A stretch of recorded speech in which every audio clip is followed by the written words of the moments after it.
my name is Keith, and these are my stamps. Today, episode 33, Barbados. Barbados is an island in West Atlantic, East Caribbean, about 400 kilometers, 250 miles northeast of Trinidad and Tobago. The meaning, it's similar to Barbuda from the Antigua and Barbuda episode, I'm sure you remember, from the Portuguese for bearded ones, more than likely due to the bearded fig trees growing. The island is 439 square kilometers, 169 square miles, which is about 3/4 of the size of Chicago or 3/4 the size of the Isle of Man. The population, around 300,000, which is similar to that of Madison, Wisconsin, if that helps, or Sunderland in the UK. The island is mostly flat with a central highland region, with the highest point being 340 metres, 1,120 feet above sea level. And most of the island is surrounded by coral reefs. The capital is Bridgetown, there in the southwest, and the official language is English. The history of Barbados. It's thought that there were a succession of Amerindian peoples in Barbados until the Arawaks took control. They were, by all accounts, quite a passive group of people and were easily conquered by the Caribs in around 1200. The Arawaks were either killed or fled to other islands. In the 1400s, the Portuguese arrived, named the island, but they didn't stop because of the warlike nature of the Caribs. In 1492, the Spanish officially discovered Barbados, and the Caribs were swiftly killed, they died of disease, or they too fled to other islands. The Spanish then abandoned the island. Between 1532 and 1620, the Portuguese claimed it again. However, they didn't do anything with it at all. In 1625, the English landed, and although it's said that this happened due to a navigational blunder, the captain, John Powell, claimed Barbados for King James VI and I. The captain's brother, John's brother, Henry, brought the first British settlers in February of 1627. There were 80 English settlers and 10 kidnapped Irish and English slaves. The settlement was named Jamestown. Now it's called Whole Town. In 1693, the Barbados House of Assembly was established, being only the third parliamentary democracy in the world at the time. Cotton, tobacco, and sugarcane became the main crops, and the workers shifted from being white English prisoners and poor immigrants to being black enslaved West Africans. Many white people left the island, except for the rich European landowners. And this population shift from mainly white British to mainly black African led to tensions coupled with the anti-slavery campaign in Britain. All of this resulted in 1807 with the Slave Trade Act, which outlawed the slave trade. However, it didn't do anything for the people who were already slaves. It only outlawed the buying and selling of people. In 1816, Busa led a slave rebellion in Barbados, and further revolts in Demerara, which is now in Guyana, and in Jamaica led to the Abolition of Slavery Act in 1833. But it wasn't until 1838 that everybody was finally freed in Barbados. In 1958, Barbados joined the West Indies Federation. This was an idea to create an independent United State, but it broke down in 1962 due to infighting and disagreements about the way forward. In 1966, Barbados became independent on its own from Britain, although it remained in the Commonwealth of Nations. In the following year, 1967, Barbados became a member of the United Nations and the Organization of American States. In 2021, Barbados became a republic, officially removing the British monarch as head of state. The stamp issuing history. Barbados has never used British stamps overprinted. From 1852 to the present, stamps have been inscribed Barbados. The currency, until 1949, the British currency of 12 pence making 1 shilling and 12 shillings making £1 was used. Then from 1950 to 1966, the British West Indian dollar. From 1966 to 1973, the Eastern Caribbean dollar. And from 1973 to the present, the Barbadian dollar. All of these dollars had 100 cents, and looking at stamps, there's no difference with any of the denominations or the markings on them. The oldest stamp I have from Barbados is this one, showing Queen Victoria. There are two colour variants, both issued in 1882.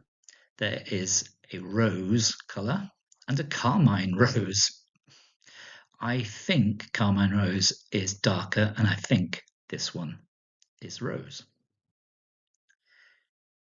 There are several different series showing the seal of the colony. This one from 1892 to 1910. The 1 farthing on the left, a farthing was a quarter of a penny, so therefore there were 960 farthings in a pound. And that 1 farthing stamp is from 1896. The halfpenny in the middle from 1905, and the 1 pence on the right from 1892. The seal of the colony again in the centre of this one, but these are for Queen Victoria's Diamond Jubilee in 1897. There again was a reissue of this the year later, 1898, with the paper being described as bluish. I think this paper is whitish, so it's from 1897. Then along comes the next monarch, King George V. These are from 1912. From 1920, to commemorate victory in World War I, we have Victory herself, and she will reappear later.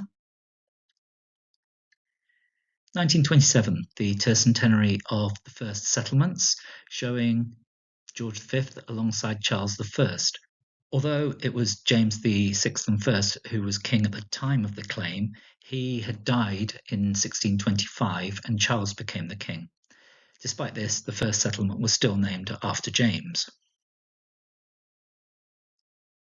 1935, George V's Silver Jubilee, showing Windsor Castle. Edward VIII didn't really get much stamp coverage, even in Britain, in his short reign. So the next monarch to appear is George VI, and Charles I, making a reappearance here on this 1939 issue, celebrating 300 years of the General Assembly. 1950s definitive series with George VI. Swiftly followed 3 years later, 1953, with pretty much the same series with Queen Elizabeth II. There are some changed colours there. 1958, the inauguration of the short-lived West Indies Federation.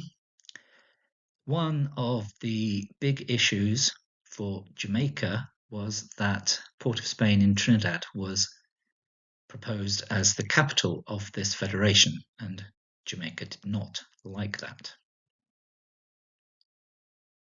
From 1965, this Marine Life definitive series, I really like this. I like the background colours and I like the artwork on it. I think it's a really well done series. There were watermark variants of each of these from 1966 to 1970. 1967, the first anniversary of independence. I've just realised I didn't mention when the currency changed, which was a few slides ago. We're now on to cents and dollars eventually. The 10th anniversary of independence here in 1976. 1977 for the Queen's Silver Jubilee. Here is the Queen knighting Garfield Sobers in 1975. This was also available in self-adhesive. According to Cricinfo, the ESPN site dedicated to cricket, Sobers was one of the 5 cricketers of the century. Last century, that is. From 1977 as well, without getting too clickbaity sounding, this is a bit of a controversial subject, so stick around until the end and you'll be shocked. Well, maybe not.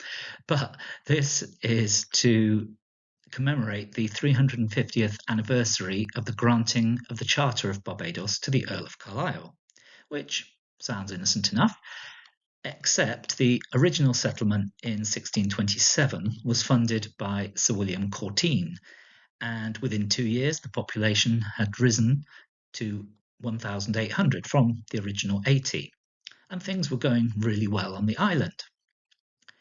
If you recall, King James VI of Scotland had become James I of England. That's why he's known as the Sixth and First. And he brought with him many from his Scottish court when he became the King of England as well. One of those that he brought was called James Hay, and he was a prime favourite who was knighted and made a gentleman of the bedchamber. I'm not exactly sure what that means, but it was a pretty exalted title. Several promotions, gifts and grants later, he became the Earl of Carlisle. You can see on the stamp there, he's the Baron of somewhere and the Viscount of somewhere else before becoming the Earl of Carlisle. However, despite his high position and the numerous gifts that he received, he was deep in debt. And by now, James's son Charles was the king, and Carlisle persuaded him to grant Carlisle the Charter of Barbados, even though it legally belonged to Courtine. Carlisle immediately sold 10,000 acres of land on the island to London businessmen and pretty much wiped out his debt. Courtine, despite being legally correct, didn't really have any recourse against the king's wishes. So, as I say, this bit of a controversial subject to be commemorating. A little less controversial, 1985, the 150th anniversary of the police force on Barbados. And in 1986, the 75th anniversary of electricity. In 1987, the restoration of Bridgetown Synagogue, which was originally built in 1654 and is now part of the UNESCO World Heritage Site, Historic Bridgetown. 1988, this is a little confusing for me. It's showing the Harry Bailey Observatory in Barbados. That's not the confusing part. Harry Bailey, as far as I can see, was a medical doctor who founded a clinic in the 1930s and then with his wife Iris worked there and also developed the Andromeda Botanic Gardens. The pair were successful. She was a leading expert on horticulture in Barbados, but quite why an observatory was named after him, I do not know. 1990, the London Stamp Exhibition, showing the 1899 2D stamp from the series I showed you right back the second slide, I believe it was, the seal of the colony. 1991, the 25th anniversary of independence.